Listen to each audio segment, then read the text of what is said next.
രജനീകാന്തിനെ പോലും വിറപ്പിച്ച വിനായകന്റെ അഭിനയ മികവിനെ Indian cinema ലോകം തന്നെ വാഴ്ത്തിപ്പാടി. ഇപ്പോഴത്തെ അടുത്ത രജനീകാന്തിന്റെ ഒരു ബ്രഹ്മാണ്ഡ ചിത്രത്തിൽ ഒരു മലയാളി താരം കൂടി വില്ലൻ വേഷത്തിൽ എത്തുകയാണ്. വേട്ടയ്യൻ എന്ന രജനി ചിത്രത്തെക്കുറിച്ചാണ് ഈ പറഞ്ഞു വരുന്നത്. വിക്രം ജയിലർ ചിത്രത്തിന് ശേഷം വലിയൊരു മലയാളി താരനിര തന്നെയുള്ള ചിത്രമാണ് വേട്ടയ്യൻ. വേട്ടയ്യൻ എന്ന രജനി ചിത്രത്തെക്കുറിച്ചാണ് ഈ പറഞ്ഞു വരുന്നത്.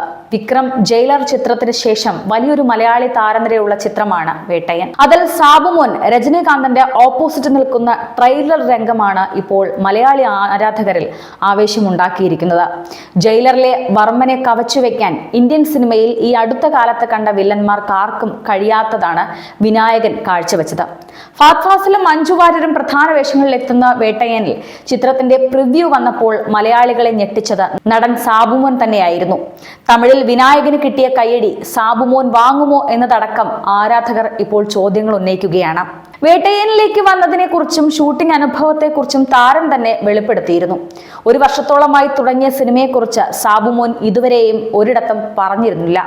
സോഷ്യൽ മീഡിയകളിൽ പോലും വേട്ടയ്യനിൽ അഭിനയിക്കുന്ന കാര്യത്തെക്കുറിച്ച് ഒരു സൂചന പോലും സാബുമോൻ നൽകിയില്ല എന്നതാണ് ഞെട്ടിച്ചത്.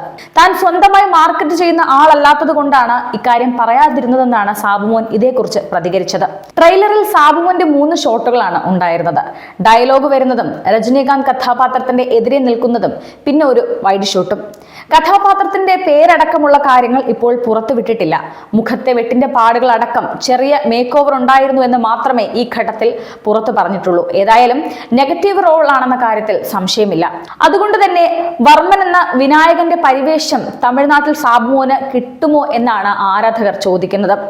സാബുമോൻ ചെയ്യുന്ന കഥാപാത്രത്തിന് പറ്റിയ ഒരു അഭിനേതാവിനായി 4 സംസ്ഥാനങ്ങളിലും നോക്കിയിരുന്നു. പിന്നീട് മറാത്തിയിലെ ഒരു നടൻ ഏകദേശം ശരിയായ സമയത്തായിരുന്നു ജല്ലിക്കെട്ട് എന്ന ചിത്രം സംവിധായകൻ ജ്ഞാനവേലിന് കാണിച്ചു കൊടുക്കുന്നത്.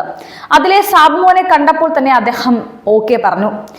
ചുരുക്കി പറഞ്ഞ ജല്ലിക്കെട്ടാണ് തനിക്ക് വേട്ടയ്യനിലെ റോൾ തന്നത് എന്ന് പറയാം. ഇക്കാര്യം സാബുമോൻ തന്നെ പറഞ്ഞിട്ടുണ്ട്. വേട്ടയ്യനിൽ സിനിമയിൽ ഉടനീളമുള്ള ഒരു വില്ലൻ കഥാപാത്രമായല്ല, മറിച്ച് ജയിലറിലെ വിനായകൻ ചെയ്ത വേഷം പോലെയുമല്ല, ഒരു ഭാഗത്ത് മാത്രമാണ് താൻ വരുന്നതെന്നും സാബുമോൻ പറഞ്ഞിരുന്നു. TG ജ്ഞാനവേൽ ദീർഘകാലം മാധ്യമ പ്രവർത്തകനായി പ്രവർത്തിച്ച ഒരാളാണ്. പ്രിവ്യൂവിൽ കണ്ടതുപോലെയല്ല വേട്ടയ്യൻ സിനിമ. വളരെ തന്ത്രപൂർവ്വമായാണ് അവർ ആ പ്രിവ്യൂ ഒരുക്കിയിട്ടുള്ളതെന്നും റിപ്പോർട്ടുകളുണ്ട്. രജനീകാന്തിനെ ആദ്യമായി കണ്ടപ്പോഴുള്ള അനുഭവവും സാബുമോൻ പങ്കുവച്ചിരുന്നു. താൻ ആരുടെയും ഫാൻ അല്ല എന്നും എന്നാൽ രജനീകാന്തിനെ ഒരുപാട് ഇഷ്ടമാണെന്നും അദ്ദേഹം പറഞ്ഞിരുന്നു.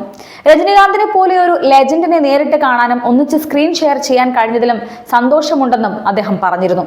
നമ്മുടെ നാട്ടിലെ സൂപ്പർ സ്റ്റാറുകളെ പോലെ മറ്റ് സ്ഥലങ്ങളിലെ സൂപ്പർ സ്റ്റാറുകളെ എല്ലാവർക്കും എളുപ്പം പോയി കാണാൻ കഴിയില്ലെന്നും തന്നെ വേട്ടയ്യന്റെ സംവിധായകനാണ് രജനീകാന്തുമായി പരിചയപ്പെടുത്തിയതെന്നും അദ്ദേഹം പറഞ്ഞു. തന്നെ കണ്ടതും രജനീകാന്ത് കസേരയിൽ നിന്ന് എഴുന്നേറ്റെന്നും അപ്പോൾ തന്നെ തന്റെ കൈയും കാലും വിറയ്ക്കുന്നുവെന്ന് അദ്ദേഹത്തോട് പറഞ്ഞതായും സാബുമോൻ പറഞ്ഞിരുന്നു. രജനീകാന്ത് വളരെ എളിമയുള്ള വ്യക്തിയാണ്. ഓരോ ദിവസവും ആയിരക്കണക്കിന് പേർ രജനീകാന്തിനൊപ്പം ഫോട്ടോ എടുക്കാൻ എത്തും. ഷൂട്ടിന് ശേഷം കാരവാന് പുറത്ത് അദ്ദേഹം നിൽക്കും. ഓരോരുത്തരായി വന്ന് ഫോട്ടോ എടുക്കും. അതിന് മാത്രമായി ഒരു ഫോട്ടോഗ്രാഫറും അവിടെ ഉണ്ടാകും.